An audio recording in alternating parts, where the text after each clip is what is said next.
Gerai, tai šiandien pažaisime žaidimą Eko herojus, kurį sukūrė VSSG žaliukai.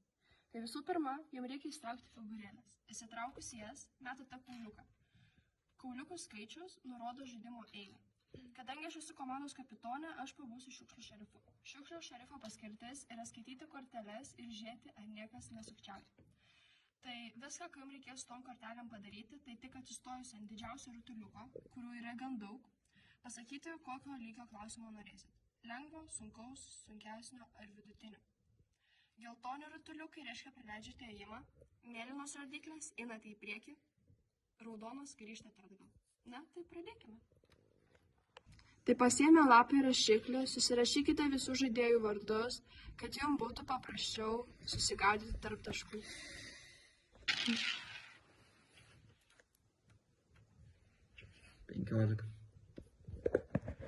Koks pagrindinis žiedinės ekonomikos tikslas? Mažiau atliekų. Taip, teisingai. Ir per 10 sekundžių gaunam +2 taškus.